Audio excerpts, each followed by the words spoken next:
True ടിവിയിലേക്ക് സ്വാഗതം. അങ്ങനെ ശബരിമല സ്വർണ്ണക്കൊള്ളക്കേസിൽ മുൻ മന്ത്രി കടകംപള്ളി സുരേന്ദ്രനും അഴിക്കുള്ളിലാകുമെന്ന് ഉറപ്പായിരിക്കുകയാണ്. അതിന് കാരണമാകട്ടെ കടകംപള്ളിക്കെതിരെയും അത്ര ശക്തമായതും നിർണായകമായതുമായ മൊഴിയാണ് ശബരിമല സ്വർണ്ണക്കൊള്ളക്കേസിലെ മുഖ്യപ്രതി ഉണ്ണികൃഷ്ണൻ പോറ്റി നൽകിയിരിക്കുന്നത്. നമുക്കറിയാം, മുൻപ് അയ്യപ്പന്റെ സ്വർണ്ണക്കൊള്ള കേസിൽ പോറ്റിയും പത്മകുമാറും ഒക്കെ അറസ്റ്റിലായപ്പോൾ തന്നെ ഈ പ്രതികൾ നൽകിയ ഒരു സൂചന ഇങ്ങനെയായിരുന്നു: നമ്മൾ ദൈവതുല്യം കാണുന്ന പലരും ഇതിനകത്തുണ്ടെങ്കിൽ എന്ത് ചെയ്യാൻ പറ്റും എന്ന്. പിന്നെ ഹൈക്കോടതിയടക്കം ആരാണ് ഈ ദൈവതുല്യർ എന്ന് അന്വേഷിച്ചു വരികയായിരുന്നു. ഇപ്പോഴത്തെ പ്രത്യേക അന്വേഷണ സംഘത്തിന് മുന്നിൽ മുൻ മന്ത്രി കടകംപള്ളി സുരേന്ദ്രനെതിരെയും ഉണ്ണികൃഷ്ണൻ പോറ്റി നിർണായകമായ മൊഴിയും പരാതിയും ഒക്കെ നൽകി കഴിഞ്ഞു. ഇതോടെ തിരുവനന്തപുരം തുമ്പ പോലീസ് പ്രാഥമിക അന്വേഷണം നടത്താൻ ഒരുങ്ങുകയാണ് എന്ന വിവരങ്ങൾ പുറത്തുവരികയാണ്. സംസ്ഥാന പോലീസ് മേധാവിയാണ് അന്വേഷണത്തിന് നിർദ്ദേശം നൽകിയിരിക്കുന്നത്. അതായത് തനിക്കെതിരെ കടകംപള്ളി ഗൂഢാലോചന നടത്തിയെന്നായിരുന്നു ഉണ്ണികൃഷ്ണൻ പോറ്റിയുടെ പരാതി. അന്യസംസ്ഥാന സ്പോൺസർമാരെ ബോർഡിന് പരിചയപ്പെടുത്തിയത് തന്നെ കടകംപള്ളി എന്ന് തന്നെയാണ് പോറ്റി ഇപ്പോൾ മൊഴി നൽകി.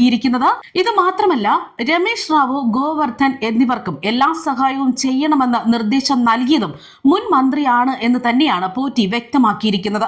അന്വേഷണ സംഘം ഹൈക്കോടതിയിൽ നൽകിയ റിപ്പോർട്ടിലും ഇക്കാര്യങ്ങളൊക്കെ തന്നെ പരാമർശിക്കുന്നുണ്ട്. അതായത് സ്പോൺസർമാരുടെ മൊഴിയിലും മുൻ മന്ത്രിയെ പരിചയപ്പെട്ട കാര്യം തന്നെ വ്യക്തമായി തന്നെ പറയുന്നുണ്ട് എന്ന് തന്നെയാണ് വിവരങ്ങൾ. അതായത് തന്നെ കള്ളക്കേസിൽ കുടുക്കാൻ കടകംപള്ളി സുരേന്ദ്രൻ ശ്രമിച്ചു എന്ന് തന്നെയാണ് ഉണ്ണികൃഷ്ണൻ പോറ്റി ആരോപിച്ചുകൊണ്ട് DGPക്ക് പരാതി നൽകിയിരിക്കുന്നത്. അടുത്തിടെ കഴക്കൂട്ടം സ്വദേശിയായ പ്രതിഭ എന്ന സ്ത്രീ ഭൂമി തട്ടിപ്പുമായി ബന്ധപ്പെട്ട് തനിക്കെതിരെ പരാതി നൽകിയതിന് പിന്നിലും കടകംപള്ളി എന്ന് തന്നെയാണ് പോറ്റി ആരോപിക്കുന്നത്. ശബരിമല സ്വർണ്ണ കവർച്ച കേസിൽ താൻ പുറത്തിറങ്ങുന്നത് തടയാൻ കടകംപള്ളി ശ്രമിക്കുകയാണെന്നും ഈ വിഷയത്തിൽ അന്വേഷണം വേണം എന്ന് തന്നെയാണ് പോറ്റി ആവശ്യപ്പെടുന്നത്. എന്നാൽ താൻ ആരുടെയും സാമ്പത്തിക വിഷയത്തിൽ ഇടപെട്ടിട്ടില്ല എന്നാണ് കടകംപള്ളി സുരേന്ദ്രൻ MLA ഇക്കഴിഞ്ഞ ദിവസം വ്യക്തമാക്കിയത്.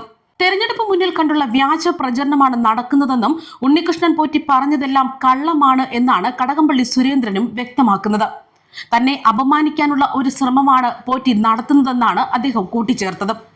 അതേസമയം നമുക്കറിയാം, ശബരിമലയിലെ സ്വർണ്ണക്കവർച്ച സംബന്ധിച്ച് ഹൈക്കോടതി നിയോഗിച്ച പോലീസിന്റെ പ്രത്യേക അന്വേഷണ സംഘം നടത്തുന്ന അന്വേഷണം മുന്നോട്ട് പോകുന്തോറും ജനങ്ങളുടെ ആശങ്കയും വർദ്ധിക്കുകയാണ്.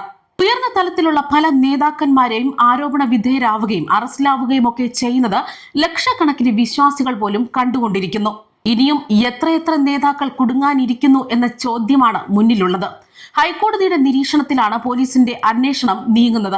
അതുകൊണ്ട് തന്നെ മുഴുവൻ കുറ്റവാളികളെയും പിടികൂടും എന്ന് തന്നെയാണ് ജനങ്ങൾ വിശ്വസിക്കുന്നത്. രാഷ്ട്രീയ സ്വാധീനത്തിൽ തട്ടിപ്പുകാർ രക്ഷപ്പെടുന്ന അവസ്ഥ നാടിനൊന്നാകെ ഞെട്ടിച്ച ഈ കേസിൽ ഉണ്ടാവില്ല എന്നും കരുതാം. എത്ര തലപ്പത്തേക്ക് അന്വേഷണം പോകേണ്ടി വന്നാലും അതിന് ഒരു തടസ്സവും ഉണ്ടാകരുത് എന്ന് തന്നെയാണ് ജനം കരുതുന്നത്. ആരൊക്കെ കുറ്റവാളികളാണെങ്കിലും അവരൊക്കെ കുടുങ്ങണം. ഇത് ചെറിയൊരു തട്ടിപ്പല്ല എന്നതും വ്യക്തമാണ്. അതായത് വിശ്വാസികളെ മുഴുവൻ അതിവിദഗ്ധമായി കബളിപ്പിച്ച തസ്കര സംഘത്തെ തന്നെയാണ് പുറത്തേക്ക് കൊണ്ടുവരേണ്ടത്. ശബരിമലയുടെ പ്രാധാന്യം എത്ര വലുതാണ് എന്നതൊക്കെ നമുക്ക് വ്യക്തമായിട്ടറിയാം. വിവിധ നാടുകളിൽ നിന്നായി വിശ്വാസ ലക്ഷങ്ങളാണ് ഓരോ വർഷവും ഇവിടേക്ക് എത്തുന്നത്.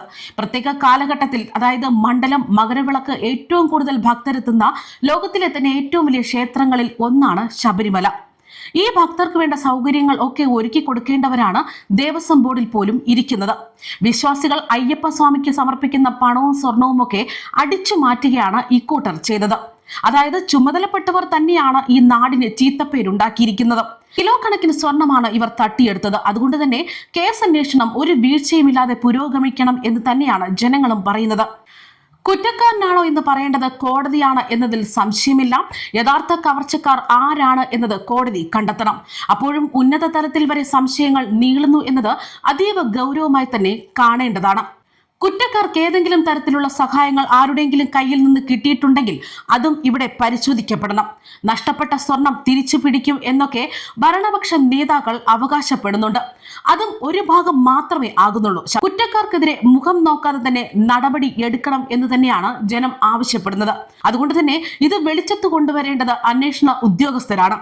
അതായത് ഈ സ്വർണ്ണ കവർച്ചയിൽ ബോർഡിനോ അതിന്റെ ഭരണക്കാർക്കോ യാതൊരു അറിവും പങ്കും ഇല്ല എന്നാണ് ഈ കേസിന്റെ തുടക്കത്തിൽ തന്നെ ഭരണപക്ഷ നേതാക്കൾ അവകാശപ്പെട്ടുകൊണ്ടിരുന്നത്.